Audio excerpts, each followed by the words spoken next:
Y pues el tema que nos trae aquí a todos es el tema de PAM4, las mediciones, los fundamentos de las mediciones de PAM4 y que prácticamente pues ese es el futuro de las comunicaciones digitales, ¿no? Bueno, más o menos la agenda que vamos a ver, bueno, me la salté la agenda. Lo que vamos a ver es fundamentos de PAM4. ¿Cuáles son las diferencias entre lo que ya conocemos perfectamente bien con No Return to Zero? ¿Qué tipo de mediciones hacemos con No Return to Zero y ahora sí hacemos se van a hacer con PAM4, que es otro totalmente diferente el esquema? Entonces, pues prácticamente, ¿qué es lo que sucedió en la industria? ¿Por qué se mueve hacia PAM4?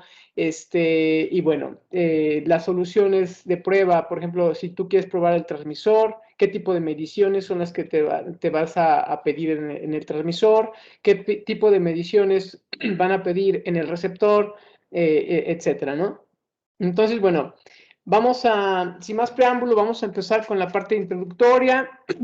Algo que está ahorita moviendo mucho el mercado, está transformando la forma en que las personas vivimos, es la llegada de 5G. 5G está llegando muy fuerte. Antes la telefonía celular, por ejemplo, 4G, era para que tú pudieras, los dispositivos celulares los traían las personas, ¿no? Y puedas tener acceso a Internet de alta velocidad de datos. Pero ahora, prácticamente con 5G, se espera que tengan billones de usuarios agregados a las redes de celulares, debido a que ahora las cosas, por ahí viene Internet de las cosas, ya van a tener Internet también, ¿no? Algunos Internet de las cosas son de baja velocidad de datos, como todo lo que es domótica, todo lo que es ciudades inteligentes, automatización, lo que es industrial IoT, por ejemplo. Pero también hay necesidad de velocidades de datos muy grandes para las cosas, como en este caso los autos autónomos. Se requiere terabytes de información para que un vehículo pueda tomar decisiones y manejar de manera autónoma. Todo esto siendo controlado desde los microcontroladores dentro del mismo vehículo y también pues todo el aprendizaje y el conocimiento que existe en la nube. Entonces todos los data centers, los servidores que van a estar analizando toda la información para que los vehículos puedan moverse de manera autónoma, pues todo eso hace que los data servers se tengan que tener un crecimiento exponencial. Y también habilita la 5G, va a habilitar inteligencia artificial, va a haber muchos robots, va a haber no solamente robots, sino, por ejemplo, un vehículo autónomo tiene inteligencia artificial y muchísimas cosas más van a tener inteligencia artificial como cámaras, por ejemplo, de reconocimiento facial. Y, por ejemplo, lo que es realidad virtual, ¿no? Todo lo que es realidad aumentada. Ahora en tu teléfono celular vas a poder ver películas, pero ya no nada más Netflix como lo veías antes, sino ahora con realidad virtual, ¿no? O realidad aumentada. Por ejemplo, en las calles vas a llevar tus lentes y vas a poder ver, por ejemplo, identificar artículos y automáticamente te da descripciones en dónde, cuánto cuesta, en dónde lo venden más barato, lo puedes ordenar, etcétera, ¿no? Entonces, bueno, eso es algo que a los data centers pues les está pues complicando la vida y obviamente para bien, ¿no? Porque ahorita en la actualidad todos los data centers trabajan con 100 gigabit por segundo. Por ejemplo, para que un data center trabaje con 10 gigabit por segundo necesita tener 4 lanes de 25 gigabit por segundo.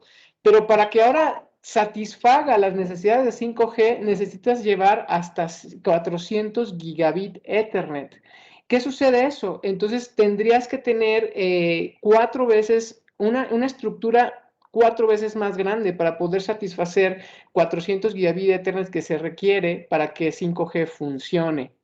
Entonces, eso significa que los data centers gigantescos tendrían que cuadruplicar su espacio para que puedan tener esa cantidad de lanes de transmisión de 25 gigabit por segundo cada uno. Entonces, eso representa un costo bastante elevado. Entonces, obviamente, pues por ahí no va la cosa. Se tiene que inventar algo que te permita tener la velocidad que se requiere, pero utilizando exactamente la misma infraestructura, ¿no? ¿Cómo va a ser eso posible? Entonces, bueno, pues aquí está la agenda, ¿no? Normalmente nosotros estamos acostumbrados a no return to zero, que es prácticamente dos estados.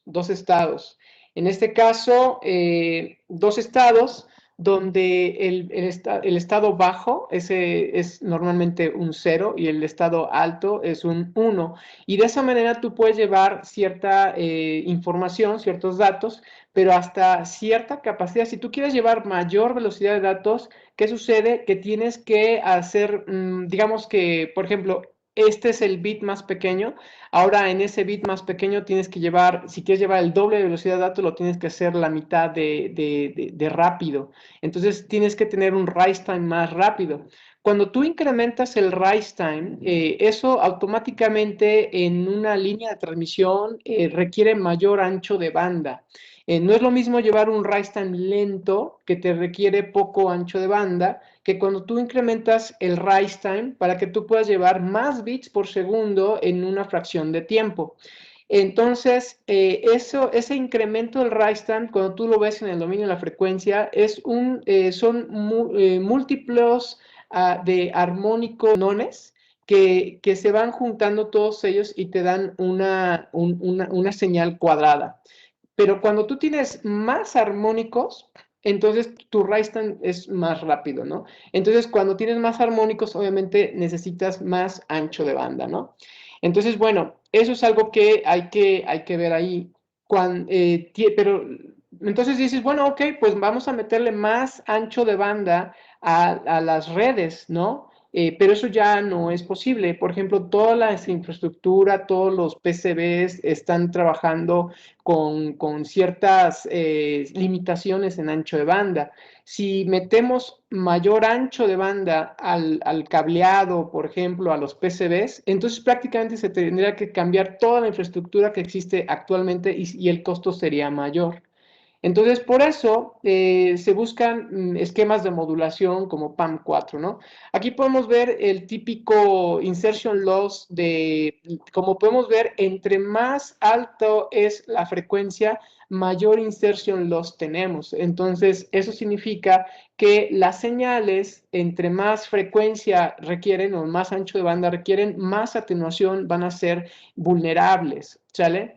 Entonces, bueno, obviamente se tienen, como podemos ver ahí, ese insertion loss se comporta como un filtro bajas y en este caso podemos ver que cómo podemos salir de ese problema, ¿no? De este problema de insertion loss o también conocido como ISI channel, ¿no? Como el intersymbol interference. Bueno, los transmisores habilitan lo que es la parte de de-énfasis en el transmisor, que te permite darle, es un método que ha funcionado actualmente para poder abrir el ojo, para poder entender un poco más el ojo que se recibe. Y por la parte del receptor, una ecualización, ¿no? Como CTLE, DFI, etcétera, ¿no? Que lo que hace el receptor es que abre el ojo, ¿sale? Entonces, eso es lo que se ha utilizado en No Return to Zero, pero en la parte de PAM4, pues ya viene siendo diferente, ¿no? Bueno, aquí tenemos un ejemplo de lo que es No Return to Zero y su respectivo diagrama de ojo. Como sabemos, pues primero esta señal de datos puede llevar el reloj embebido o un reloj explícito, ¿no? Entonces, bueno, independientemente de cómo lleves el reloj, el diagrama de ojo va a estar referenciado en una sección, se puede decir que la mitad del ojo, para que se sepa si en un tiempo determinado que dicta el reloj, el flanco de subida del reloj, se trata de un 1 o es un 0. Obviamente se tiene que establecer un umbral, ¿sale? Entonces se tiene que llevar un proceso primero de clock recovery para poder identificar el reloj. Y hay muchos tipos de relojes, ¿no? Con spectrum clocking, muchísimos tipos de relojes, ¿no? Entonces, bueno, es un tema bastante extenso esa parte, ¿verdad? Pero bueno, primero se tiene que recuperar el reloj y después se tiene que poner el threshold y saber si es un 1 o es un 0.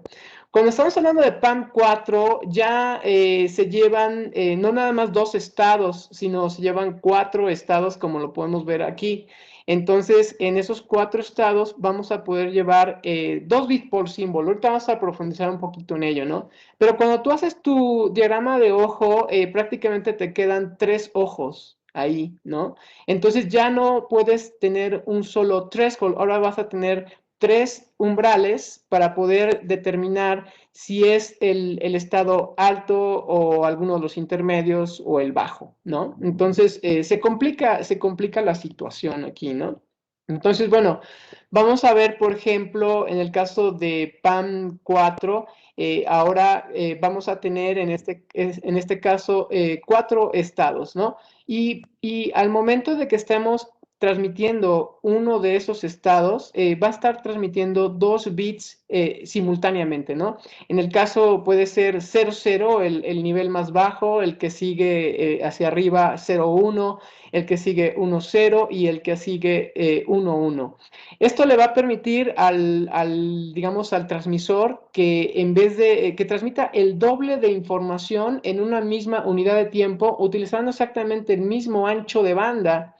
Déjenme decirles que esto es nuevo en la parte de digitales, pero en la parte de telecomunicaciones se tiene desde hace muchos años la parte de, por ejemplo, QPSK, que también transmite 2 bits por symbol. En este caso, cada unidad de tiempo que se transmite se llama symbol, ¿sale? Así se le conoce como un symbol. Y en este caso, con PAM4 tienes 4 estados, 4 niveles. PAM significa Phase and Amplitude Modulation de 4 estados, ¿sale? Y bueno, no Return to Zero también se le puede llamar como PAM2, ¿no? Phase and Amplitude Modulation de dos estados, ¿sale? Entonces, bueno, les comentaba que en la parte de telecomunicaciones, pues ya se tiene, por ejemplo, modulaciones de 3 bits por symbol, como 8 PSK, por ejemplo, 4 bits por symbol como 16 QAM, o 8 bits por symbol como 64 QAM, y así hasta 1024, 2048, ¿no? Entonces son técnicas que se están utilizando desde hace muchos años en la parte de telecomunicaciones y que ahora se están introduciendo a Datacom, ¿no? Obviamente Kisa tiene mucha experiencia en este tipo de tecnologías desde hace ya muchos años, ¿no? Entonces, bueno, algo que también vamos a comentar es que cuando tú, ahora, como estás transmitiendo en PAM4 symbols, entonces puedes tener, por ejemplo, antes hablábamos de bit por segundo, ¿no?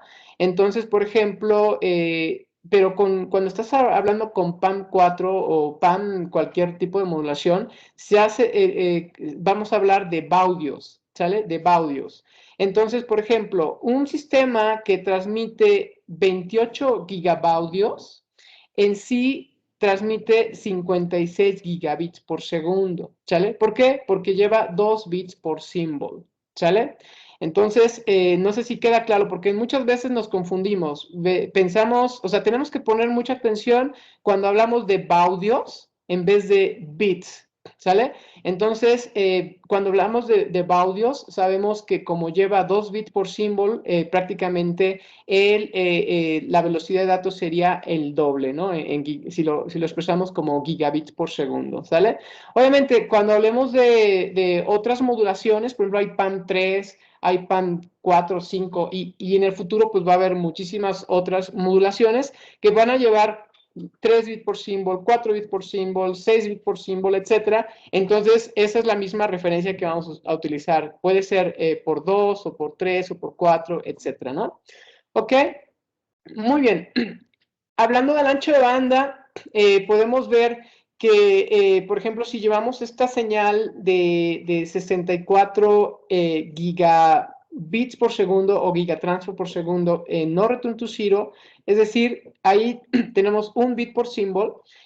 ocupamos exactamente el mismo ancho de banda que si lleváramos el doble de información utilizando PAM4 con 2 bits por symbol, entonces podemos llevar el doble de información, ¿sí? Y utilizando exactamente el mismo ancho de banda. Si lo podemos ver en el Spectrum Analyzer, veríamos esta esparción de sus respectivos armónicos en una transmisión de pseudorandom bit sequence, ¿no?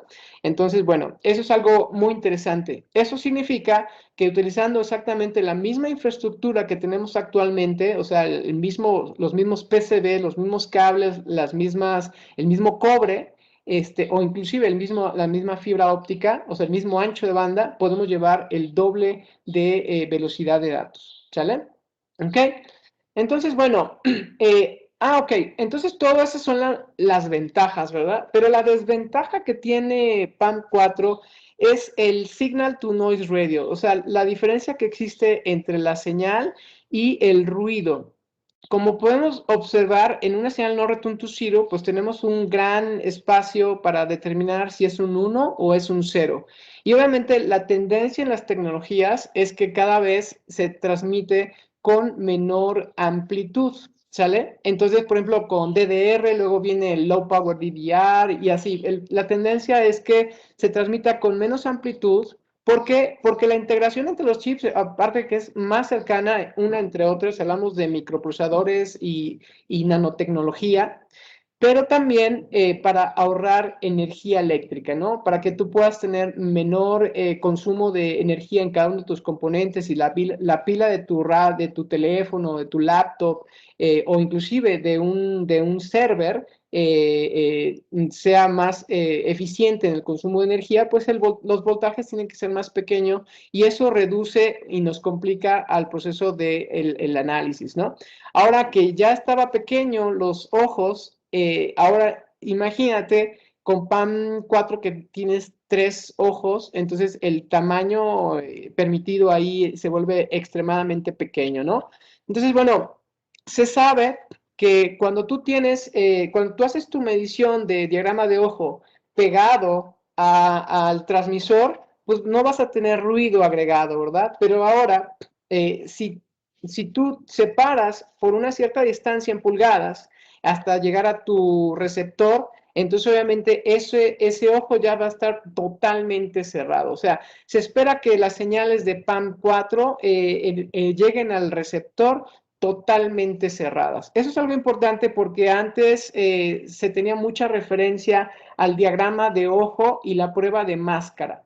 Pero en PAM4 ya no se tiene, ya no es útil la prueba de máscara. ¿Por qué? Porque está cerrado el ojo. Ya no, entonces se tienen que utilizar técnicas para abrir el ojo, como lo que es técnicas de ecualización, para poder abrir el ojo, pero cuando tú aplicas una técnica de ecualización, ya el ojo ya no es real, ya es algo, ya es solamente algo que tú ves de una forma matemática de cómo vería el receptor aplicando esa ecualización, pero ya no es real, ¿no? Entonces ya no tiene sentido utilizar una máscara, prueba de máscara dentro del diagrama de ojo, porque ya no es algo real, ¿no? Aparte de eso, se tiene que utilizar algo que es un FEC, Forward Error Correction, muy, muy, muy poderoso para poder sacar del ruido o más bien recuperar los errores, porque se sabe que se va a transmitir con errores, o sea, no es libre de errores, sino va a transmitir con errores. Entonces se tiene el Forward Error Correction, que es un proceso muy poderoso para poder recuperar la señal en presencia de errores y que no tenga que ver retransmisiones, porque al momento de hacer retransmisiones, por ejemplo, tradicionalmente reciben un no acknowledge, entonces se ejecuta automáticamente una retransmisión. Entonces eso hace que la velocidad de datos efectiva, el throughput del canal, pues reduzca porque tiene que estar haciendo muchas retransmisiones, ¿no? Entonces FEC es un proceso, una codificación que permite al receptor recuperarse de los errores sin que tenga que haber una retransmisión, ¿sale? Entonces, bueno, aquí podemos ver vamos a hablar un poquito ahora de lo que son los retos de PAM4, ¿no? Y uno de los retos es cuando tú tienes skew entre los ojos que aparecen ahí. Por ejemplo, puedes ver que el ojo de arriba está más, llega antes que el ojo de abajo, ¿no? Entonces hay skew entre los canales, ¿no? Entonces, cuando tú estableces digamos, un delay donde vas a hacer tu muestreo, ese delay de muestreo va a ser válido independientemente para cada ojo. Entonces, eso hace que se complique, ¿no? Las mediciones, ¿no? Acá tenemos otro error común, lo que es el amplitude compression, donde tú puedes ver que la amplitud hacia abajo se está comprimiendo el amplificador de tal manera que no llega al tamaño del ojo adecuado en la parte en los ojos de abajo, ¿no? Entonces, ese es otro tipo de problemas que también se pueden presentar. Y bueno, obviamente, pues ya cuando hablamos habíamos hablado de que pues sí, se tiene que hacer una medición de diagrama de ojo, ya no con prueba máscara, pero sí, cuando quieres hacer una medición de diagrama de ojo, pues tienes que utilizar el clock recovery y todas las técnicas de clock recovery que hay, ¿no? Y entonces, como habíamos comentado, pues prácticamente la transmisión de una señal de PAM4 siempre va a estar llena de ruido, o sea, los ojos van a estar totalmente cerrados, pues obviamente la única manera de que el receptor pueda abrir esos ojos cerrados es utilizando técnicas de ecualización como Feed Forward Equalizer, Line Forward Equalizer, CTLE, DFE, etcétera, ¿no? Entonces, solamente de esa manera se puede abrir el ojo pues crear un contour, ¿no? Un contorno del ojo, ¿no? Que también son técnicas estadísticas que te dicen qué pasa si lo dejas más tiempo, porque obviamente esa señal lleva ISI, o componentes de jitter. Pero una de las componentes de jitter que va a llevar es el ruido, el Additive White Gaussian Noise, que lo que va a hacer es que si lo dejas por mucho tiempo, el ruido se va a llenar. Aunque esté ecualizado el ojo, de todas maneras se va a llenar, ¿sale? Ok, entonces, bueno, aquí podemos ver en el osciloscopio unas técnicas de ecualización. Por ejemplo, tenemos un diagrama de ojo transmitiendo 56 gigavatios por segundo, donde podemos ver en la parte de arriba que tenemos un ojo no ecualizado y en la parte de abajo ya está ecualizado, ¿no? Entonces podemos ver cómo efectivamente sí se abre el eye width y el eye height. Aquí tenemos otro ejemplo donde tenemos 64 gigabaudios siendo generados de un M8045. Vamos a hablar más adelante de los equipos para generar las señales de PAM4 con 9 tabs de Feed Forward Equalizer, ¿no? Entonces, bueno, esos son ejemplos, ¿no? Acá, por ejemplo, hablando de 100 gigabaudios, PAM4, fíjate cómo la señal ya no se parece a estas señales bonitas, ¿no? Ahora sí ya están, cuando tú ya haces una ecualización, esto es una representación del ojo, ya no es realmente el comportamiento. Entonces, internamente aquí, pues no cabe una máscara que le podamos usar, ¿no? Entonces, más adelante vamos a platicar de cómo se está haciendo, se están desarrollando este tipo de pruebas para utilizar el diagrama de ojo. ¿Sale? ¿Ok? Entonces, bueno, es complejo, ¿no? Como ven, PAM4 es revolucionario, no es evolucionario. Hay varias notas de aplicación que hablan de ese concepto, pero trae muchos retos pues a los diseñadores, al proceso de validación de diseño que ustedes están llevando a cabo. Pero bueno, nosotros podemos apoyarlos en todo lo que ustedes requieran para que pues, las pruebas de PAM4 pues sean lo más smooth posibles, ¿no? Apoyándolos de todas las maneras que podamos, ¿no? Bueno, aquí está un poquito una explicación de lo que es el FEC, Forward Error Correction, y prácticamente siempre se transmite con Forward Error Correction, no se puede transmitir sin Forward Error Correction porque así funciona de manera normal.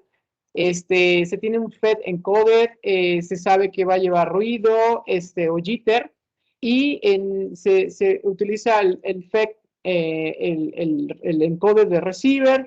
Y bueno, aquí viene otro ejemplo, digamos, una gráfica de cómo funciona el FEC encoder para 400 gigabit de Ethernet.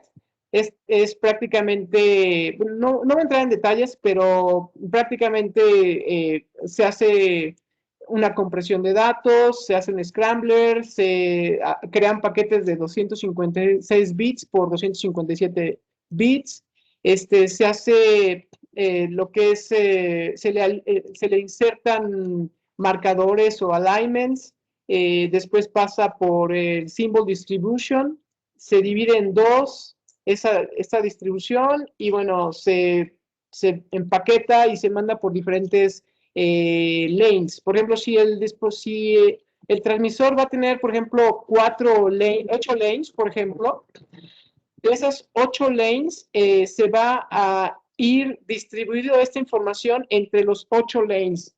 Eso es algo que le llamaban en la parte de wireless, se conoce como spatial diversity, ¿no? Es una diversidad espacial, es decir, que si lo hacen para que si se afecta en el tiempo un bit, bueno, digamos, se puede decir que el bit con el que puedes recuperar o la parte del paquete que puedes recuperar esa información viene en otro lane totalmente diferente. Entonces se puede afectar uno, pero los otros no se afectan, ¿no? Entonces, bueno, se utilizan muchas técnicas. Bueno, al final, ese es el proceso del receptor. También se viene en 8 lanes, se separa y se vuelve pasa por un MUX para que vuelva otra vez en una sola dirección. Se le quita los symbols o los alignments que se le metió y luego aquí se hizo un scrambler, se hace el descrambler, y después se hace la parte de transcoder de las palabras de 256 bits, 257 bits, se regresan a 64, 66 bits de encoder y listo, ¿no? Se recupera la información. Aquí tenemos qué tecnologías están utilizando o han estado utilizando pues esta modulación, ¿no? Y hay muchísimas tecnologías de la IEEE, tanto eléctricas como ópticas, de gigabit Ethernet, que se han estado utilizando desde hace ya muchos años. Se han hecho investigaciones, muchas de ellas ya están implementadas, ya se han liberado los estándares y otras modulaciones, ¿no? Por ejemplo, 16 QAM, ya modulaciones más altas. Por ejemplo, 16 QAM tiene 4 bits por symbol, ¿no? Y ya estamos viendo que sí llegan a 400 gigabit Ethernet, ¿sale? Y bueno, sistemas ópticos o eléctricos, ¿no? Pero bueno, hay muchos que están por ejemplo, prácticamente en investigación y están por liberarse, ¿sale? Donde se vuelve muy interesante es que estándares como PCI Express Gen 6 ya viene con PAM4, ¿sí? Entonces, estamos hablando de 64 gigatransfer por segundo, PAM4, o sea, el doble velocidad de Gen 5, ¿sale? Y otros estándares también como USB 4.2, me imagino que no han escuchado todavía esta tecnología 4, lo que es USB 4.2, ¿sí? Entonces, son tecnologías, esto va a estar trabajando con PAM3, ¿sí? Con PAM3. Entonces, como podemos ver aquí, hicieron pruebas con PAM4, pero, y bueno, PAM2 es no return to zero, pero efectivamente al final van a estar trabajando 80 gigabit por segundo, ¿sí? PAM3, ¿sale? Y en el caso de PCI Express Gen 6, pues puede llegar hasta 64 gigabit por segundo. Obviamente esto todavía está en desarrollo, son como los goals, los objetivos de los estándares, pero bueno, es muy probable que sí se llegue a esos niveles. Entonces, de ahí se va a venir mucho implementación en cuanto a, por ejemplo, al rato DisplayPort, HDMI, todos van a empezar a aplicar PAM4 en todos sus diseños, porque ya no hay más para dónde moverse, ¿sale? Ya no hay más ancho de banda, ya no hay más, ya, o sea, sería muy caro hacer implementación de nuevos materiales, ¿sale? Entonces, por eso, PAM4 llegó para quedarse y ya se están haciendo investigaciones en PAMs de mayor grado, ¿no? Y bueno, eh, vamos a hablar acerca de las mediciones del transmisor ópticas. Ajá. Entonces, bueno, los nombres de las mediciones ópticas son diferentes a los nombres de las mediciones eléctricas. Más adelante vamos a hablar de las eléctricas.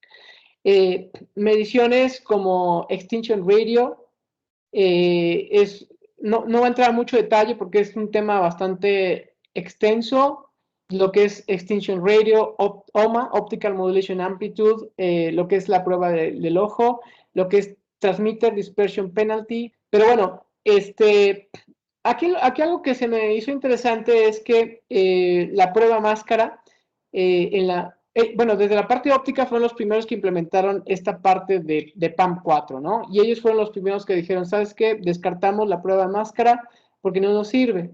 Entonces, por los retos que tiene del que los ojos están, pues pueden tener delay, pueden tener compresión, entonces están cerrados y se tienen que ecualizar definitivamente, ¿no? Entonces se desecha esta parte y se utiliza actualmente una medición, o sea, la prueba de máscara se sustituye por una medición que se llama Transmitter Dispersion and Eye Closure Quaternary, para los cuates TDEC, ¿sale? ¿Y qué es lo que hace TDEC? Está muy relacionada con SER, con Symbol Error Rate. Ahorita vamos a platicar un poquito de eso. Y es prácticamente, aquí viene la explicación en la parte de atrás, pero lo voy a reducir de la siguiente manera. A cada uno de los ojos se le pone en esta parte un histograma, ¿sale? Y obviamente si la señal tiene mucho jitter, entonces el histograma va a ser muy ancho, ¿sale? Y se va a comparar ese resultado de los histogramas con, en este caso, con unos histogramas ideales, si no tuviera ruido, ¿sale? Como podemos ver acá. Entonces, la diferencia entre el ideal con el real, eso es el TDEC, ¿sale? Y eso es cómo se mide la calidad de una señal en una prueba, en un diagrama de ojo, ¿sale? Ya no el diagrama de ojo propio. Antes, lo que se tenía, o también se puede utilizar en la parte eléctrica, es obviamente el eye high y el eye width, ¿sale? Todavía se tiene. Pero en la parte óptica, el TDEC es el que pues, está funcionando actualmente, ¿sale? Entonces, bueno, ¿quiénes lo están implementando? En este caso, los estándares de 400 gigabit de Ethernet y EEE 802.3BS. Y bueno, ahí es donde tienen, ya fue aprobado, ¿no? Por este estándar. Aquí podemos ver un ejemplo donde podemos ver el valor total del TDEC en dBs y en esta parte, si te fijas, aquí no se nota tanto, pero lo que está causando problemas, o lo que podría llegar a causar problemas, son estos puntos rojos que están en el ojo 0,1 y en el ojo 2,3. Digamos, este es 0,1, 1,1 y 2,3, ¿no? Es 0, 1, 2, ¿sale? Entonces, se detectan que estos puntos van a causar problemas, ¿sale? Entonces, se tiene que ver cómo se pueden eliminar estos puntos para que no causen ese tipo de problemas. Y esto está muy relacionado, la prueba de TDEC está muy relacionada con la prueba de SER, de Symbol Error Rate.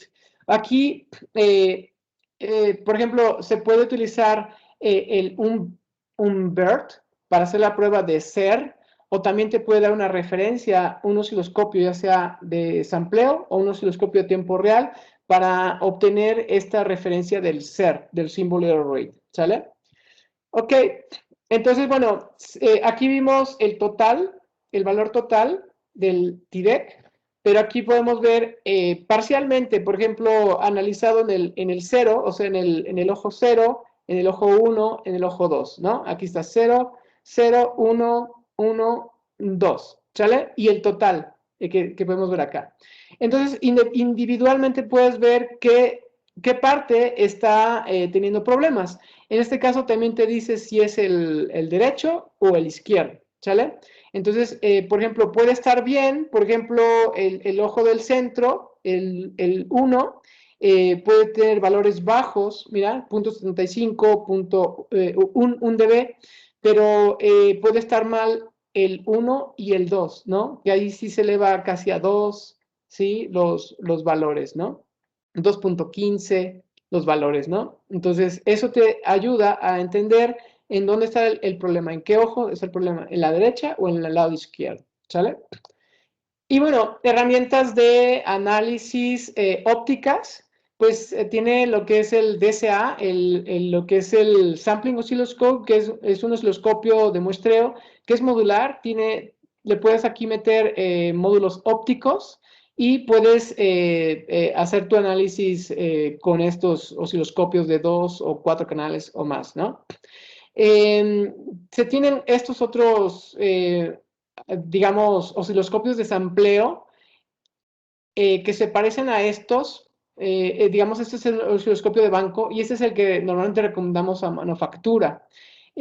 Prácticamente lo compras y no es modular, o sea, no lo puedes intercambiar los módulos. Y este sí, este puedes meter módulos ópticos, módulos eléctricos, puedes probar la parte electro-óptica, etcétera, ¿no? Ajá. A lo mejor eso se refería a Danech, ¿no? La parte del Optoelectric Components, ¿no? Ok, pero bueno, aquí podemos ver que tenemos Real-Time Spectrum, osciloscopios de tiempo real, que tiene una técnica totalmente diferente a los osciloscopios de sampleo. Aquí podemos comentar que para pruebas ópticas, se podría decir que el rey o el instrumento más reconocido en la industria para hacer pruebas ópticas es el osciloscopio de sampleo, ¿sale? Pero si tú tienes un osciloscopio de tiempo real y quieres hacer pruebas ópticas, tú puedes agregar esta punta de prueba que te puede convertir en la parte óptica, en la entrada, y lo convierte en eléctrico, ¿sale? Puedes tener este otro, bueno, este es hasta 33 GHz, este es hasta 60 GHz, y bueno, te puede dar estas mediciones, ¿no? De ópticas. Pero bueno, aquí vienen ciertas consideraciones que hay que tomar en cuenta, porque el filtro que se utiliza generalmente en la parte óptica es el Thomson filter, ¿no? Y prácticamente tiene un corte totalmente diferente que los osciloscopios de tiempo real, donde se utiliza un brick wall o Gaussian filter, ¿sí? Cualquiera de sus dos. Entonces, como la energía va a pasar a través de ese filtro, pues las mediciones van a ser diferentes, el ancho de banda es diferente, entonces, bueno, se tiene que tener ciertas consideraciones cuando utilizas un osciloscopio de tiempo real para hacer mediciones ópticas. Y digamos que los osciloscopios de sampleo ya llevan muchísimos años con mediciones ópticas. Se puede utilizar el software que viene aquí adentro de los osciloscopios de sampleo que se llama FlexDCA, utilizándolo como front-end, o sea, digamos, instalas el software de FlexDCA dentro del real-time osciloscopio, por ejemplo, un Z-Series o un UXR, y tú puedes tener la misma GUI con las mismas mediciones que tienes y los mismos filtros que se utilizan en un osciloscopio de sampleo. Entonces, ahora sí vamos a hablar de las pruebas eléctricas, ¿no? Que también se puede utilizar un sampling oscilloscope o en este caso un osciloscopio de tiempo real. Y bueno, ¿qué mediciones son las que pide? Por ejemplo, el estándar 802.3 BS es Output Waveform, Signal to Noise and Distortion Radio, SNDR. ¿Te acuerdas que hace rato hablamos de Signal to Noise Radio? Ahora esta medición es Signal to Noise and Distortion Radio. Y otras mediciones que se llaman de jitter, ¿no? Jitter RMS, jitter J4U y even odd jitter o EOJ, even odd jitter, ¿sale? Entonces, esas son las nuevas mediciones que te pide los estándares eléctricos. Obviamente, pues tenemos que implementarlas en los osciloscopios, o sea, más bien están implementadas en los osciloscopios donde tenemos, pues, por ejemplo, esta medición que se llama Eye Symmetry Mass Width, o SMW, Transmitter Linearity, estas mediciones que hemos visto anteriores de jitter, ¿no? ¿Ok? Entonces, bueno, tenemos unas herramientas en los osciloscopios donde tú le puedes decir qué tipo de señal estás corriendo. Cuando corres Norton to Zero, es una configuración y aquí donde dice Setup, te vas a Signal Type y entras a la parte de PAM4, ¿no? El tipo de modulación. Y entonces, esa aplicación te avienta todas las mediciones que son más comunes que te está pidiendo para las nuevas mediciones eléctricas de PAM4, ¿no? Este es otro estándar, bueno, ok, el TP0, acá, TPA, perdón, TP0A, es donde vas a hacer la prueba, ¿no? En el TP0, que es en las bolas del empaquetado, o incluyendo el fixture, ¿no? Entonces, obviamente, si nos vamos al TP0A, se tiene que hacer un de-embedding, ¿sale? Entonces, obviamente, tenemos que hacer funcionar el de-embedding para que podamos hacer la medición en el TP0A, ¿sale?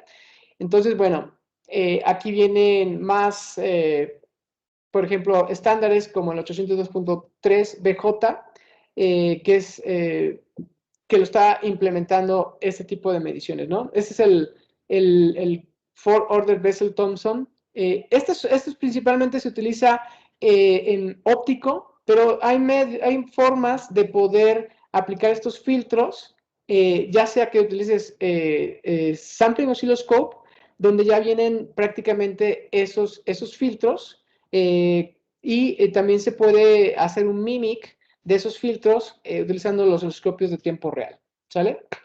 Por ejemplo, esta es una medición de Signal to Noise and Distortion Radio, la cual, pues aquí viene el procedimiento, se sigue prácticamente el mismo procedimiento de TDEC, donde tú tienes una señal, tú obtienes su impulse response y tienes una señal corregida y prácticamente mides el error, ¿no? Entonces, prácticamente Signal to Noise and Distortion Radio es el resultado de una ecuación matemática que te da el valor de cuánto error tiene ese diagrama de ojo, ¿no? Entonces, ese es el valor que viene aquí, ¿sale? Entonces, esa es una nueva medición que es parecido a TDEC, pero en la parte eléctrica, ¿sale? Output jitter, aquí vemos también, está definida por el estándar de la IEEE, y bueno, aquí es donde se define el EOJ, que es yo no me acuerdo, se llama Even Odd Jitter, ¿sale? Entonces, aquí está el Even Odd Jitter, y cómo está definido en el estándar también el J4U, obviamente ya se tiene implementado esas mediciones en el osciloscopio, te da los resultados. Nada más que aquí, ojo, hay algunos patrones que se tienen que poner a transmitir en el dispositivo. O sea, normalmente en No Return to Zero utilizamos, por ejemplo, pseudo-random bit sequence a las 7, a la 15, a la 21. Y si estamos hablando de señales de 100 gigabits por segundo para arriba, pues ya lo que normalmente se utiliza son pseudo-random bit sequence a la 31, ¿sale? Entonces son secuencias muy largas, pero ya en PAM4 se tienen patrones diferentes que vamos a ver más adelante. O sea, son test signals que ya están predefinidos, ¿no? Si no me falla la memoria, es pseudo-random bit sequence 13 cuaternario. Esta Q es de cuaternario, ¿sale? Pero vamos a ver más adelante los patrones, ¿no? Entonces, bueno, J4U, lo que se trata de ver es, por ejemplo, si tiene problemas de ISI, ¿sí? ISI, es decir, cuando vemos en no Return to Zero un problema de ISI, tenemos que poner un patrón muy parecido a, por ejemplo, a 12 bits, por ejemplo, 64 bits 1, 64 bits ceros y luego 1, 0, 1, 0, 1, 1, 0, 1, 0, ¿sale? Eso nos revela si tenemos problemas de ISI, ¿sale? Entonces, ese es un patrón en específico para revelar el jitter de ISI. Igual, en la parte de PAM4 se tiene que establecer este patrón para poder revelar problemas de ISI, pero aquí se le conoce como J4U, ¿sale? ¿Ok? Bueno, aquí está otro estándar, por ejemplo, 200 GAWI y 400 GAWI. También utilizan este otro patrón, por ejemplo, el patrón de Cedrano Bit Sequence 13 Quaternary. Y bueno, aquí se especifica si se requiere más información de cómo es este paquete de datos, ¿sale? Ok, y bueno, hablando de las soluciones de prueba de KeySat, aquí podemos ver esta licencia que se llama D9010 PAMA, que es prácticamente una licencia que sirve para modulaciones, ¿no? Hacer análisis de modulaciones, tanto PAM3 como PAM5. Esto es lo que, digamos que si ahorita alguien requiere una configuración de Ethernet, para transmitter, trae todas las mediciones, como podemos ver aquí, gráficas de jitter, gráficas de diferentes mediciones. Y también, por ejemplo, es requerido para Gen 6 y es requerido para USB 4.2, ¿no? Entonces, bueno, con esta licencia se tiene que ver con la parte de Clock Recovery, la parte de ecualización y la parte bueno, la parte de ecualización necesita tener la licencia de ecualización del mismo osciloscopio, pero prácticamente la utiliza, ¿sí? Y la parte de ASIA para que pueda hacer las mediciones de jitter, ¿sale? Entonces, bueno, dentro de algunas mediciones interesantes es lo que les digo que puede hacer mediciones de FEC, mediciones de BER y mediciones de SER, ¿sale? De Symbol Error Rate, ¿ok? Y bueno, y te da todos los resultados. Esta es, por ejemplo, la configuración para PCIe, para USB, en este caso 4.2, donde se necesita esta licencia de PAMA, la de JITA y la de ASIA, ¿no? La de ASIA es Signal Integrity, donde tenemos todos los ecualizadores, la parte de de-embedding y crosstalk, ¿sale? Muy bien. Ok. Hablando del osciloscopio de sampleo, pues también para la parte eléctrica se utilizan estas mediciones también, Even Odd Jitter, la de J4U, JRMS, y el Flex DCA ya te las da de manera automática estas mediciones, ¿sale? Obviamente utilizando el 4-order Bessel-Thomson, el filtro, ¿no? De 33 GHz. ¿Sale? Entonces, tú prácticamente configura la prueba como te pide el estándar y aquí te entrega las mediciones, aquí en el overall y aquí, por ejemplo, el ojo, ¿no? Por ejemplo, dice el ojo 0, 1, 2 y el overall, ¿sale? Ya sea que el left o right, así como el osciloscopio de tiempo real, también te lo entrega tanto el left como el right, ¿sale? Entonces, bueno. Ok, entonces soluciones de prueba para hacer mediciones del transmisor, pues pueden ser con un osciloscopio, en este caso de sampleo, aquí habla del 8611D, pero tenemos el N1000, que es el que lo reemplaza, que es ya en color negro, y hablando de las licencias, esta licencia que vemos aquí, la 109-256CB, es la que se encarga de hacer mediciones de OIF 6-4.0, que es las mediciones de eléctricas, ¿sale? Obviamente también se puede hacer mediciones ópticas, pero también puedes ver la parte eléctrica, ¿sale? Y también con esta licencia se puede hacer las mediciones de 802.3 bs y CD hasta 400 gigabits por segundo, ¿sale? Entonces, esas son las herramientas automatizadas para correr las pruebas de manera automática, ¿no? Y en el caso de los osciloscopios de tiempo real, pues aquí habla del Z-Series, pero obviamente el osciloscopio UXR también puede hacer estas mediciones, ¿sale?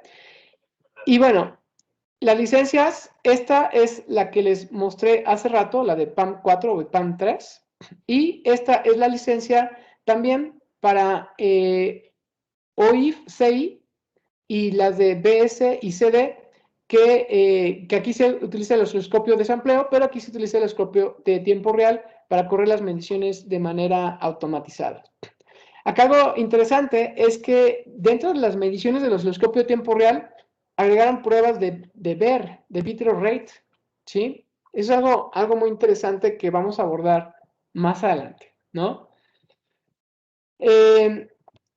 Aquí podemos ver las compliance applications, tanto del sampling oscilloscope como del osciloscopio de tiempo real, como pues prácticamente son las mismas mediciones, pero utilizando diferentes hardwares, ¿no? El de sampling oscilloscope o el de tiempo real. Nuevamente, la ventaja del sampling oscilloscope es que puede hacer pruebas ópticas y eléctricas cambiando módulos, y el osciloscopio de tiempo real solamente la parte eléctrica. Aunque tiene los cabezales ópticos, me parece que está en proceso de implementación el que ya se puedan utilizar con compliance application, pero más que nada te sirve para hacer debugueo, no tanto compliance en la parte óptica. O sea, cuando le metes los cabezales ópticos es más que nada para debugueo, pero no tanto considerado para la parte compliance. Bueno, vamos a hablar de lo que es el receiver y bueno, la parte eléctrica, ¿no? Y bueno, cuando hablamos del receiver, entonces tenemos que generar patrones, ¿sí? Y hay patrones compliance que están definidos ya en la industria para la IEEE en estos estándares, pero depende mucho de la adopción, por ejemplo, de qué tanto adopte PCI Express o qué tanto adopte USB, esos patrones, ¿no? No sabemos si los va a adoptar, pero ahorita están aprobados o ya para la IEEE, para estándares de guía vida Ethernet, ¿no? Entonces, bueno, ¿cuáles son los patrones, los test patterns para PAM, PAM4, PAM3? Es el JP03 test pattern, que repite prácticamente 03, una secuencia 0303. JP03B, que repite 03 15 veces y luego repite 30, o sea, se invierte 16 veces, ¿no? Como podemos ver acá. Y luego el Transmitter Linearity Test Pattern. Este es para hacer mediciones de linearity, es en cuanto al amplificador, para ver los ojos que no tengan problemas de que un ojo esté más abierto que otro, que estén totalmente lineales el amplificador. Y se utilizan 160 symbols con este seguimiento, ¿no? Más adelante vamos a ver cómo se utilizan, cómo el mismo instrumento de medición los genera, ¿sale? Y el Quaternary Pseudorandom Bit Sequence 13, que es el test pattern, que como vimos hace rato, se requiere mucho en las pruebas de transmisión, ¿sale? Entonces, ya sea que tú pongas el dispositivo en loopback, generes el patrón Quaternary Pseudorandom Bit Sequence 13 desde el BERT, y lo pongas en loopback y entonces veas la respuesta en el osciloscopio, ¿no? Y hagas las pruebas de transmisión. O que tu mismo dispositivo tenga la capacidad de poder generar este patrón y ya con eso puedas hacer las pruebas de transmisión, ¿sale? Y bueno, es un patrón bastante grande, bueno, 15,000 symbols, ¿sí? Y bueno, ahí viene, ¿sí? Entonces, bueno,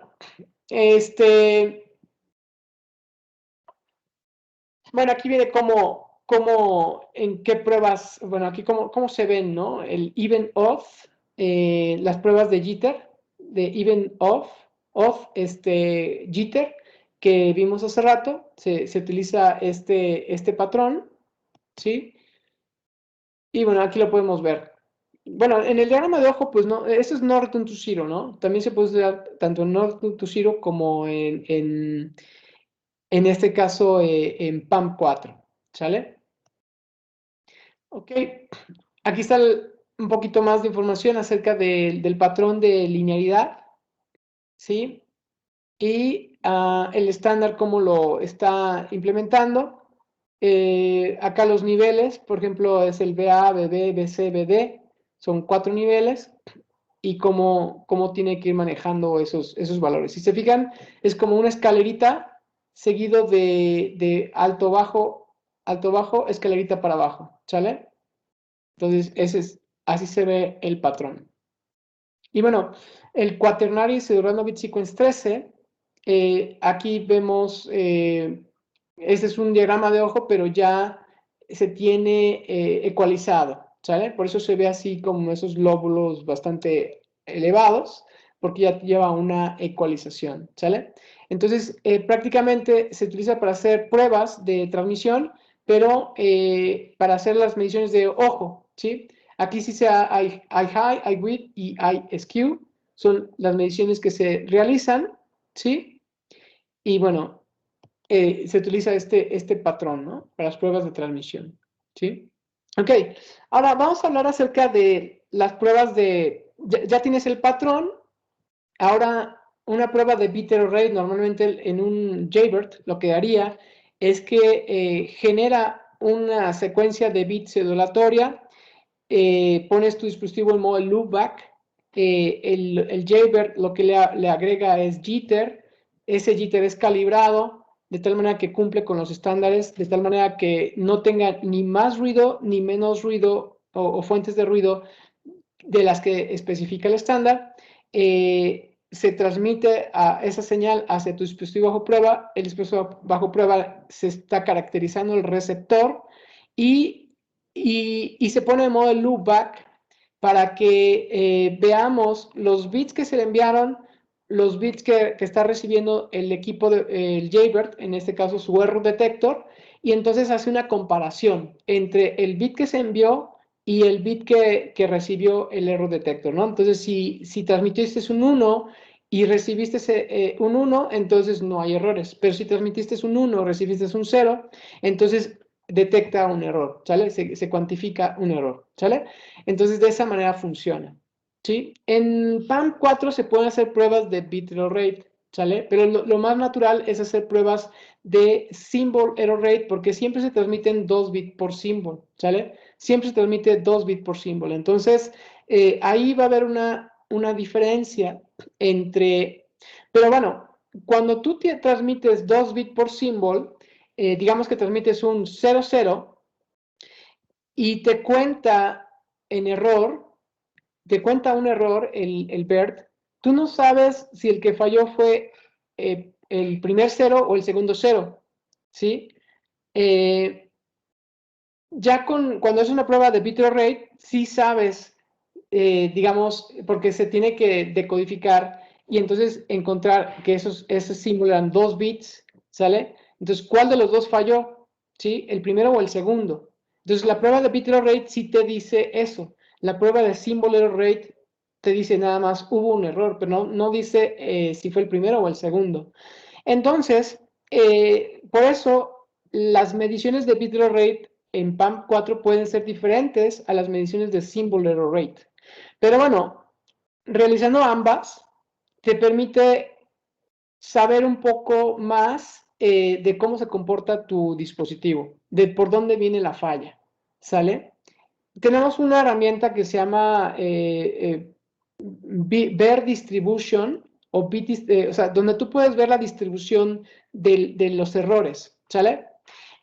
Si fuera problema de jitter, ruido, additive white Gaussian noise, o sea, ruido normal, la distribución de los errores sería homogénea.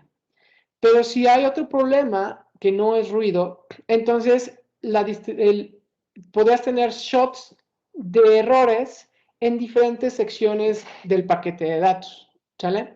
Entonces, ese tipo de herramientas te ayudan a entender o a debuguear exactamente en qué sección del paquete de datos estás teniendo los errores, ¿sale? Entonces, bueno, esa es la diferencia que quería comentar en cuanto a las pruebas de ser y las de ver, ¿sale? Ok. Y bueno, algo que podemos comentar es lo siguiente. Hay muchas maneras de hacer pruebas de receiver, más bien de bit error rate, ¿sí? Algunas implementaciones utilizaron como un multiplexor de tal manera que, por ejemplo, estos son los 4 estados, pero tenemos 3 umbrales, ¿no? 1, 2 y 3 umbrales. Entonces, algo que algunos implementaron es que multiplexan para que todo llegue a un solo detector y cambian los umbrales controlando el DC offset. Entonces hacen que todo esto llegue a un solo detector, ¿sí? O sea que el error detector de tu Jaybird no tiene 3 detectores, sino nada más tiene uno. Entonces, por medio de un multiplexor, tú puedes, y cambiando los DC offset, tú puedes hacer que llegue a un solo error detector, y entonces tú ves de un solo golpe, si hubo errores, ¿no? O sea, digamos que utilizarías un error detector no return to zero, en vez de un real error detector PAM4 que requieres 3 detectores, ¿sale? Pero bueno, ahí vienen complicaciones y que bueno, no voy a ahondar mucho en eso, pero lo que les quiero contar es que el BERT de M8040, que vamos a presentarlo un poquito más adelante, efectivamente tiene 3 detectores, 3 umbrales diferentes, y esa es la técnica que utiliza, ¿no? Es un real, o sea, un real PAM4 error detector, ¿sale? Entonces, bueno, ¿qué sucede? Que tenemos estos 3 niveles. Imagínate que estamos en el nivel de abajo, donde estamos detectando el 0. Sabemos que el nivel de abajo, este umbral de abajo, si en este tiempo le toca recibir, entonces detecta que está abajo del umbral, entonces define que es un 0, ¿sale? Entonces ahí dice, sí es un 0. Pero ¿qué pasa si es un 1? O sea, que si es un alto, en este caso, en vez de un bajo, es un alto, ¿sale? Entonces, el, sería un alto tanto para este umbral como para este, porque podrías llegar aquí por un error, se iría hasta arriba, ¿no? A lo mejor puede estar pasando el segundo umbral o el tercer umbral, ¿sale? Pero digamos, para este detector sigue siendo un alto, ¿sale? Si tuviéramos ese error detector de un solo, ese error detector de no return to zero, este sería un 1, pero no detectaríamos que había un error, ¿no? Porque puede estar arriba del segundo y el tercer umbral, ¿sale? Entonces, bueno, para que eso no suceda en el BERT, tenemos algo que vamos a ver un poquito más adelante, ¿no? Pero bueno, algo que quiero comentar es que tenemos símbolos, ¿no? El 0, 1, 2 y 3. El 0, 1, 2 y 3. El 0 es 0, 0 si lo veamos como binary code. 0, 0, luego 0, 1, luego 1, 0 y el de hasta arriba sería el 1, 1. Pero por alguna razón, PAM4 utiliza algo que se llama gray code, el código gris. ¿Sale?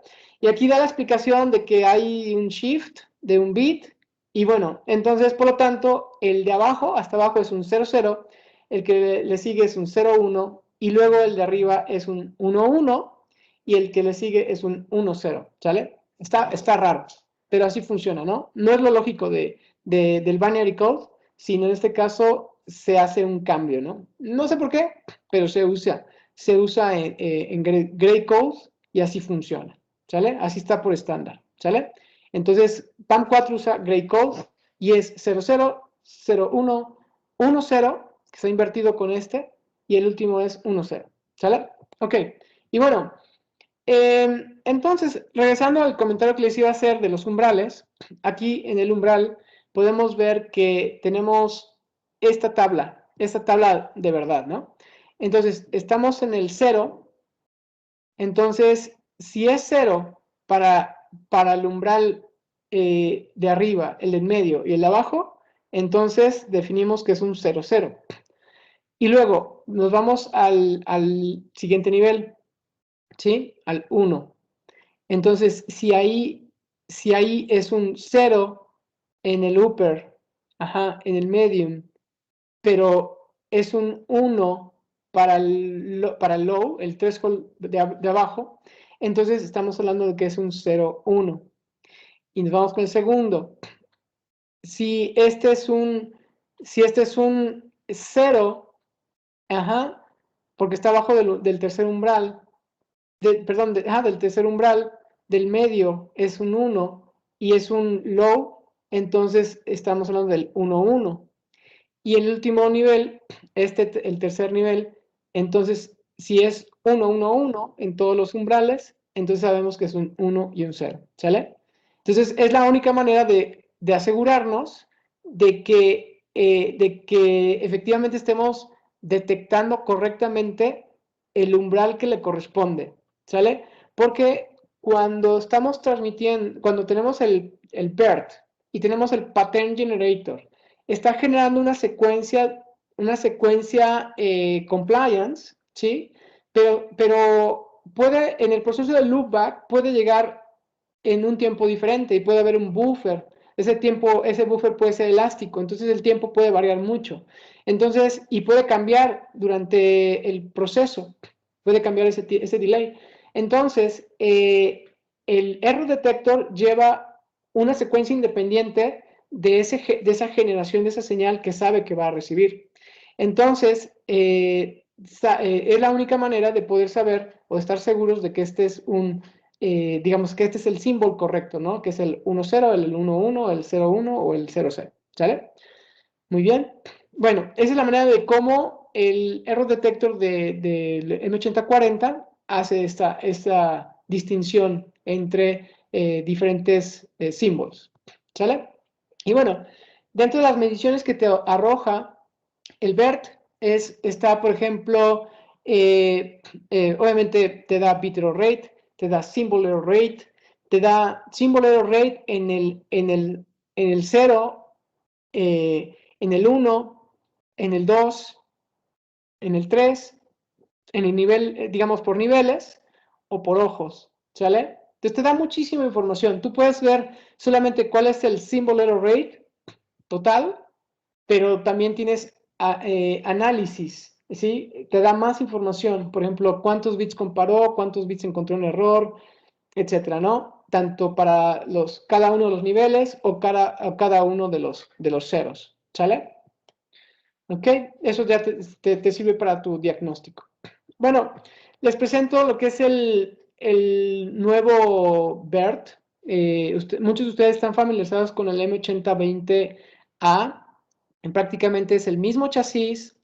Pues la computadora es externa. El M8070B es el mismo software que estás acostumbrado a utilizar con el M8020. Cambia lo que sí cambia es el módulo. El M8020 tiene 8.5 y 16 gigabits por segundo. Puede ser de 2 o 2 canales diferenciales, tanto con el error detector como con el pattern generator. Pero también le puedes poner un segundo módulo, en este caso el M8051, para tener para tener 2 canales adicionales, en total 4 canales de pattern generator y 4 canales de error detector, ¿sale? En este caso, pero el M8020 es solamente no return to zero, hasta ahí llega, ¿sale? Entonces ya cuando surge lo que es PAM4, entonces pues ese es el instrumento que puede llevar digamos 32 o 64 gigabits por segundo con no return to zero, o puede llevar PAM4 en el pattern generator, ¿sale? Y viene por separado el Pattern Generator. Si se fijan, este módulo de abajo es solo Pattern Generator, trae el clock y puede tener un canal o dos canales. El hardware ya viene adentro con dos canales, solamente se activa por licencia. Y tiene un Remote Head, que es M8057A. Esto es algo muy bueno porque ya con estas señales tan pequeñitas y aparte todavía tener un cable largo que tienes que calibrar y hacer bien embedding y todo ese rollo, entonces obviamente eso limita más la capacidad de que puedas pasar el estándar con margen, ¿no? Entonces este equipo tiene un Remote Head que te permite estar lo más cercano a tu dispositivo bajo prueba con estos cablecitos muy cortitos, ¿no? Para que estés bien cerquita de tu dispositivo bajo prueba y obviamente a pesar de que te agrega un insertion loss, estos cablecitos, pues que sea lo mínimo, ¿no? Y bueno, aquí llevas la cabeza del generador y obviamente pues puede generar jitter, diferentes fuentes de jitter, puede tener, por ejemplo, bueno, todas las fuentes de jitter que se tienen, ¿no? Y obviamente puede generar los patrones que ya hemos comentado anteriormente, ¿no? Como, obviamente, pseudorandom bit sequence o quaternary pseudorandom bit sequence 13, que habíamos visto hace rato, y todos los que están aprobados para Ethernet, ¿no? Entonces, bueno, este es el Pattern Generator. Este de acá arriba es el Error Detector.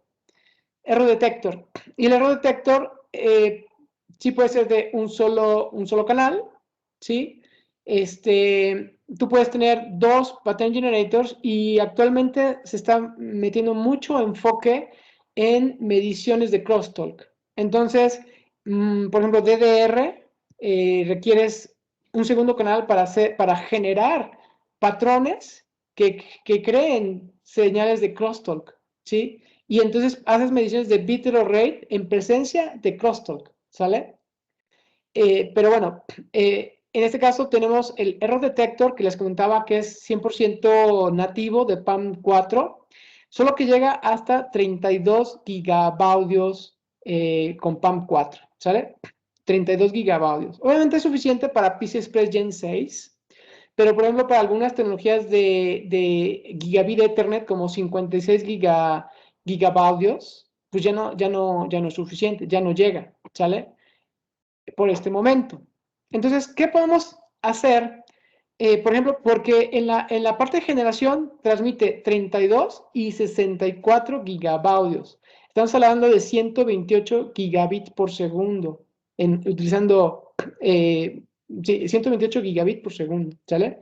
Entonces, es muchísimo, ¿no? Para todas las tecnologías actuales de 100 gigabits está excelente. Pero bueno, el error detector llega a 32 gigabaudios con PAM4, ¿sale? Si llega a 64 gigabaudios, no return to zero, pero 32 con PAM4. ¿Qué podemos hacer si ahorita tienes un proyecto y de 58 gigabits por segundo? Entonces, bueno, tenemos en este caso que puedes utilizar el osciloscopio como error detector, ¿sale? Entonces, por ejemplo, ahorita para clientes o para ustedes, si tienen un proyecto de 58 gigabits por segundo, entonces pues se puede utilizar el osciloscopio, esta medición de bit error rate, ¿sí? Se puede utilizar como error detector, ¿sí? O también se llama real time, se llama RED, Real Time Error Detector, RED, Real Time Error Detector, ¿sale? Entonces, aquí les muestro esta herramienta de Real Time Error Detector, donde utilizas el generador, digamos, lo pones a 58 gigabits por segundo, gigabaudios por segundo con PAM4, utilizas el osciloscopio, por ejemplo, el UXR o el Z-Series, y con eso puedes tener, o sea, por ejemplo, a clientes que están trabajando con 400 y 800 gigabits por segundo, que es lo más rápido que existe hasta ahorita, este osciloscopio pues, puede ir hasta 113 gigahertz, ¿sí? Y puedes analizar hasta 112 gigabaudios PAM4, ¿sale? Entonces, puedes generar 64 gigabaudios y con el osciloscopio pues tienes 64 gigabaudios. Utilizando el mismo software, el M8070B, necesitas la opción ADB Advance o ADBB, y con esto controlas tanto el BERT como el scope, ¿sale? Aquí enseñamos un ejemplo de cómo puedes, aquí tenemos la vista del M8070B, donde tenemos el Pattern Generator, aquí es el control del Pattern Generator, aquí está tu dispositivo bajo prueba, y como error detector lo vamos a conectar ahora al Infinium Z Series, ¿sale? Y aquí tenemos el control de, pues algo que es interesante es que el BERT, el error detector del BERT, tiene solamente Feed Forward Equalizer, ¿sale? Pero si utilizas el osciloscopio como error detector, tienes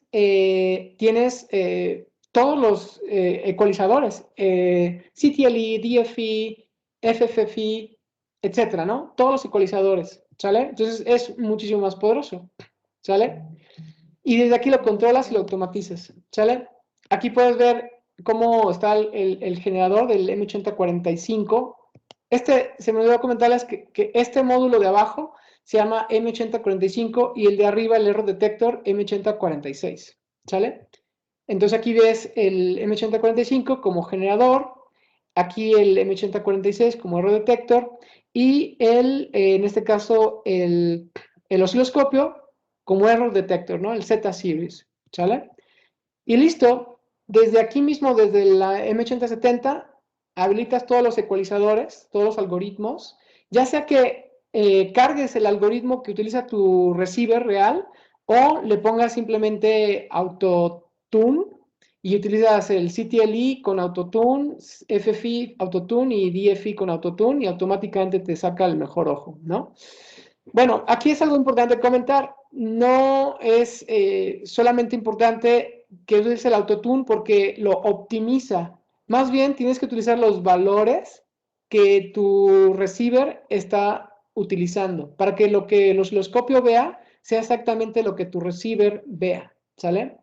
Entonces, eso es, porque si abre más el ojo de lo que lo puede abrir el receiver, entonces, pues no estás viendo los errores que ve tu receiver, ¿no? Corriendo esta opción de M8070 Advance, te permite tener la medición de jitter tolerance. Entonces, que normalmente te lo utilizamos con el error detector del Jaybird, pero utilizando el osciloscopio, también como error detector, también te entrega tu medición de jitter tolerance. Te entrega la caracterización de tu receiver. En este caso, sabemos, bueno, para los que no estén familiarizados con jitter tolerance, es que digamos, se tiene una frecuencia con ciertos componentes de jitter y se incrementa la amplitud de ese jitter hasta que vemos que pasa, pone verde o falla, por ejemplo, por aquí se pone rojo, ¿sí? Y se prueba cada una de las frecuencias que tu PLL de tu receiver, Phase Local Loop, puede soportar, ¿no? Entonces aquí caracterizas el PLL de tu receiver, ¿sale? Ok, y bueno, ventajas.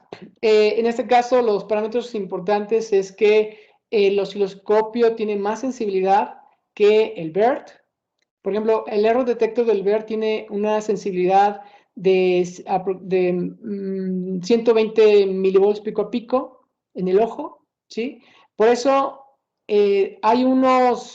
tenemos el BERT, haz de cuenta, en la ida tenemos el Pattern Generator con el Remote Head, ¿sale? Muy cercano al dispositivo bajo prueba, ¿sale? Pero el retorno sí se viene por cables hasta el error detector. No hay un Remote Head, ¿sale? Sin embargo, para PCI Express tenemos un redriver que se conecta en medio entre el error detector y el dispositivo bajo prueba, y eso le da un bust, porque ese redriver tiene más capacidad de ecualización de las que el mismo error detector tiene, ¿sale?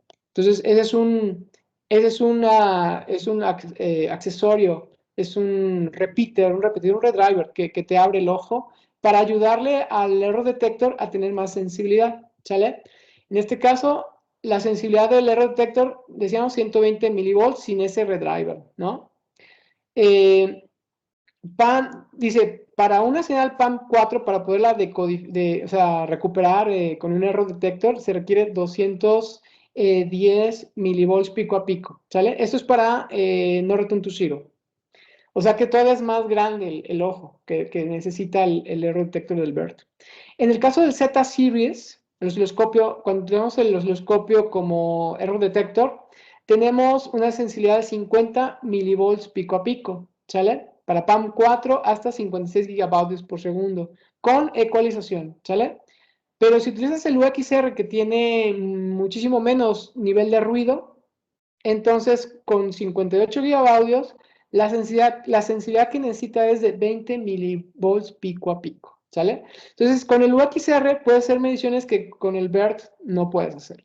Y bueno, como tú ya tienes para calibrar el ojo estresado, pues ya tienes un osciloscopio, pues entonces ya tienes un error detector también, ¿sale? Obviamente hay ventajas y desventajas, ¿sale? ¿Qué desventaja tiene el osciloscopio? Es que el BERT es una prueba de symbol error rate por hardware y toma en cuenta cada uno de los bits, o sea, bit por bit en una secuencia extremadamente larga. En el osciloscopio no, en el osciloscopio para que sea rápido tiene que tomar 156 kilopuntos de información, entonces captura bonches de información, no captura todo el paquete completo, ¿sale? Solamente como muestreado ese paquete. Captura en la forma de onda el osciloscopio, pero el BERT, en este caso, en el caso del software M8070, hace la decodificación de esos symbols para encontrar, para sacar la prueba de bit error rate. Ajá. O sea, no estaría usando esta herramienta de aquí de esta medición de BER que trae el osciloscopio. El osciloscopio trae BER, pero no trae symbol error rate, ¿sí? Entonces, el software es el que se encarga de hacer la contabilización de symbols en error, porque compara lo que está transmitiendo el BERT y con lo que está decodificando el osciloscopio, ¿sale? Muy bien, entonces no, hay ventajas y desventajas, ¿no? Lo mejor de la vida es utilizar el BERT y utilizar el scope. O sea, el mismo BERT con Error Detector Pattern Generator se inyecta a este multímetro óptico que cambia de eléctrico a óptico y entonces aquí la salida ya es óptica. Digamos que la regresa, la recibe, aquí es su clock recovery y entonces te regresa ya de manera eléctrica para que puedas hacer el análisis en el error detector. O sea, digamos que se utiliza el mismo equipo de manera eléctrica, pero tenemos esta conversión a la parte óptica, ¿sale? ¿Ok? Ahora sí vamos a hablar de, bueno, aquí no le cambié el título, pero vamos a hablar de FEC, pruebas de FEC, Forward Error Correction, ¿sale?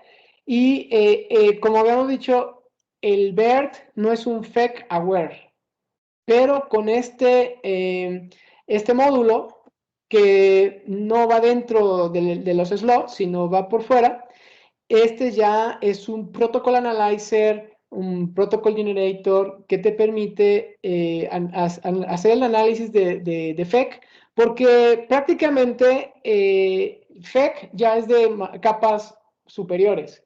Digamos que BER y SER estamos hablando de capa física, capas bajas, ¿no? Pero ya lo que es el FEC tiene que ver con todo el encoder que vimos al principio, y entonces eso sí ya requiere un FEC aware. Y ya con esta solución tenemos pues ahora sí que el modelo OSI completo, ¿no? Desde capa física hasta el nivel 7, ¿no? ¿Sale? Y bueno, obviamente con fixtures que te permiten conectarte a dispositivo bajo prueba, ¿sí? Soporta hasta 400 gigabit de Ethernet, ¿sí? Y bueno, aquí es un ejemplo de la solución con ciertos dispositivos. esto es óptico, este fixture lo convierte a óptico, y bueno, al regreso también ya, aquí es una fuente, pero bueno, prácticamente este genera la señal, inyecta el jitter, se lo inyecta por manera eléctrica, va al dispositivo bajo prueba, regresa y entonces recibimos la señal después del loopback. Aquí se ve que lo único que está haciendo es un loopback físico con un patch core de fibra óptica, y entonces el receiver, o en este caso el error detector, sería este módulo, y entonces ya te lleva tu contabilización de FEX, ¿no? De Forward Error Correction. Y es una medición muy buena, porque este te da el SER y el FER, perdón, el VER y el SER, y este te da el FEC. Entonces ya tienes completa la caracterización, ¿sale? Y todo obviamente con el software M8070, pues te entrega ese resultado, ¿sale? Entonces ya estás listo para pruebas de 400 y 800 gigabaudios. Este es un protocol analyzer y también protocol generator.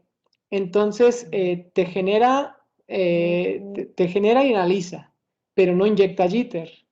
Entonces el Jaybird hace la función de inyectarle jitter a esa señal para que hagas la medición, o sea, efectivamente veas cómo se deteriora, ¿no? El ojo, porque en condiciones normales, pues, pues sería cuestiones ideales, ¿no? No le mete ruido, no le mete nada, o sea, entonces, con esto ya serían condiciones reales. Uh-huh. Y bueno, si el sistema es óptico, entonces también tenemos esta solución, o sea, se agrega simplemente a toda la parte óptica este multímetro que tiene tunable lasers, y que eso hace la parte de, digamos, aquí ya descarga la señal con FEC codificada, el BERT le pone ruido. De hecho, en esta parte de aquí arriba se llama Interference, Advanced Interference. Se puede decir que es un arbitrary waveform generator que genera Common Mode Interference y Differential Mode Interference. Entonces, por medio de este splitter o combiner, te permite ya tener jitter más Common Mode Interference o Differential Mode Interference. Y ya lo inyectas aquí, y entonces ya lo convierte en óptico, lo pasa a este MUX, donde ese es un switch. Entonces entra una señal y la saca como en cuatro SFPs, ¿no? Y ya pruebas 4 lanes. O sea, aquí el dispositivo bajo prueba en este caso sería el SFP, ¿no? Esta es la señal de PAM. Ahorita tiene un poquito de jitter que está generando el osciloscopio. Entonces podemos ver ahí los 4 estados. 0, 0, 0, 1, y luego en vez de que siga 1, 0, sigue 1, 1, y luego 0, 1. ¿Sale? Es así como está funcionando. Por el Gray Code. Ajá, por el Gray Code. Y entonces, bueno, esta es la señal. Si te fijas, antes con no return to zero, pues nada, estabas un umbral, ahora vas a necesitar 3. Pero bueno, te tiene una herramienta que te ayuda a hacer la distinción de que ya no es no return to zero. Entonces te vas aquí a Signal Type. En Signal Type te pregunta qué tipo de señal es. Entonces puede ser no return to zero, PAM3 o PAM4 u otras, ¿no? En este caso vamos a seleccionar que es PAM4. Cuando seleccionamos que es PAM4, nos aparece un wizard que nos guía de cómo ir realizando las mediciones, ¿no? Entonces, vamos a correr el wizard y le decimos que queremos que sea rápida la prueba, ¿sí? Porque si lo hacemos con exactitud, se va a tardar mucho tiempo, ¿no? Entonces vamos a hacer que sea rápida, le decimos next. Ahorita estoy generando una señal muy básica, que es 5 gigabits por segundo, pero podemos poner 64 gigabits. Entonces son 5 gigabaudios porque estamos en symbol rate. Eso sí, quiere decir que son 10 gigabits. De hecho, está generando 10 gigabits. Y prácticamente le damos next. Ahorita no vamos a agregar mediciones, lo vamos a dejar así sencillo. Bueno, lo podemos agregar. Vamos a agregar las mediciones. Vamos a agregar esta. Vamos a agregar esta medición, esta otra medición. Y le damos next, ¿no? Aquí nos pregunta si el reloj es externo, pero no, es interno. O sea, vamos a utilizar recuperación de reloj. Y listo. Acá hay muchas opciones de recuperación de reloj, como First Order PLL, Second Order PLL, etcétera. Pues simplemente le ponemos Second Order, por ejemplo, o el que sea que esté utilizando nuestro sistema. Le damos Next. Y aquí el Clock Recovery nos pregunta cuál es el damping factor, el loop bandwidth. Vamos a dejarlo como está. Aquí sí hay que bajarle el sampling rate para que no se tarde tanto. Este osciloscopio tiene 280 gigasamples por segundo. Este osciloscopio puede llegar hasta 113 gigahertz en cada uno de sus canales. O sea que puedes tener en cada canal 110 gigahertz, no comparte recursos. La memoria puede llegar hasta 2 gigapuntos de memoria en cada canal. Entonces, pero si habilitamos todo este poder, se va a alentar mucho, ¿no? Entonces, acá rápido podemos irle bajando algo que sea más rápido, algo así. Le voy a poner 64 gigas. Observen cómo también, por aquí se ve la señal, entre más sampling rate, se ve diferente la señal, ¿no? Se ve menos ruido, pero se tardaría más. Vamos a dejar los 64 gigas y también la memoria la vamos a hacer pequeñita. Vamos a ponerle un mega, ¿sale? Para que sea rápida la prueba. Entonces decimos next. Y entonces aquí están los tres thresholds. ¿Se acuerdan que el 0, el 1 y el 2? Es el 0, el de abajo, el de en medio, el 1 y el de arriba el 2. Entonces tiene que estar perfectamente bien el threshold a la mitad del ojo, ¿sale? Entonces aquí vemos que le podemos dar auto threshold y él busca la posición más correcta, ¿no? Por los 258 está por aquí en medio, 159 por aquí en medio, 59 por aquí en medio, ¿no? Entonces está bien, ¿vale? Le decimos next y entonces ya construye el ojo, ¿vale? Ahí ya construyó el ojo, y ya te pide que verifiques los thresholds, ¿no? Simplemente le puedes dar auto setup, verifica los thresholds y listo, ¿no? Ya hizo la prueba y ya tiene las mediciones. Ahora vamos a hacer una medición de receptor utilizando el Jaeger, ¿vale? Pero a ver si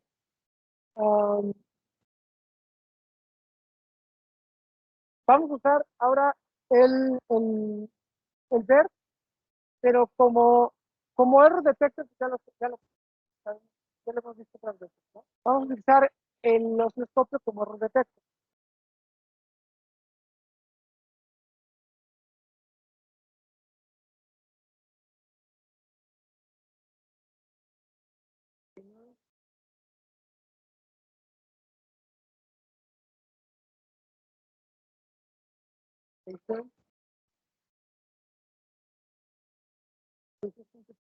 Para que funcione esta conexión, es recomendable poner field y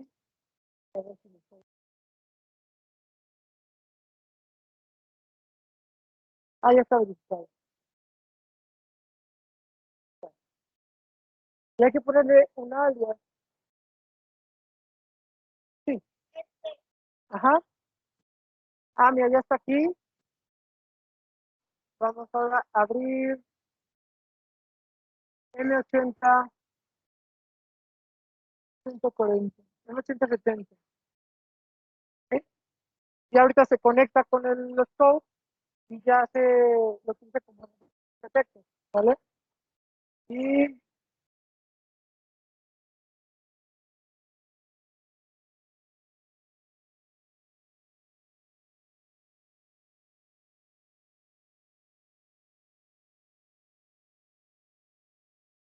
voy viendo a ver si tengo los.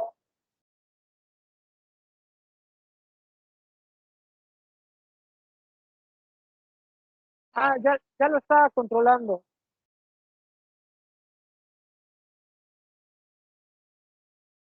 Sí, eso, como está controlando, no hay, no hay señal, entonces por eso está diciendo que, pero no pasa nada.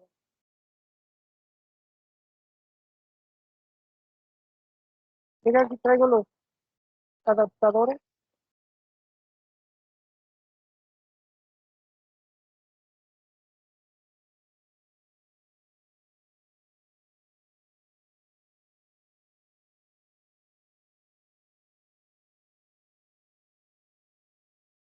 Ok, entonces ya inició, ya inició. Este, miren, acá, este, eh, aquí ya aparece el osciloscopio como error detector, ¿ya? Infinity Oscilloscope 70 GHz, ¿sí? Aquí ya aparece el osciloscopio, ¿no? Entonces, aquí está su error detector, el M8046, que es esta, y el M8045, que es este M8045, que es este, ¿vale? Entonces, para controlarlo, prácticamente tenemos que ir aquí a System, Setup View, ajá, Setup View, y entonces en Setup View, aquí está el Pattern Generator, aquí está el dispositivo bajo prueba, y aquí está el Error Detector. Nosotros tenemos que decir que vamos a usar en este caso, el osciloscopio como Error Detector, ¿vale? Y desde aquí también podemos decirle que vamos a utilizar una salida PAM 4. Ahí nos dice que apliquemos la configuración, encendemos la salida y aquí, por ejemplo, ya le podemos dar, ya está encendida la salida ahí, ya le podemos dar auto align. Aquí podemos ver, falta prender las salidas globales, perdón, salidas globales.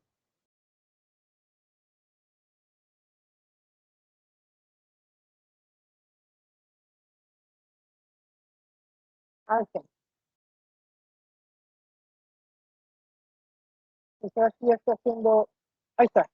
¿Sí? ¿Sale? Eso ya está generando jitter. ¿Sale?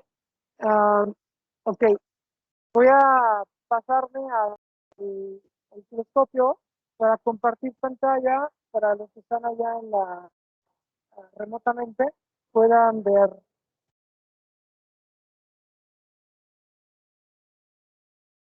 Ahí está.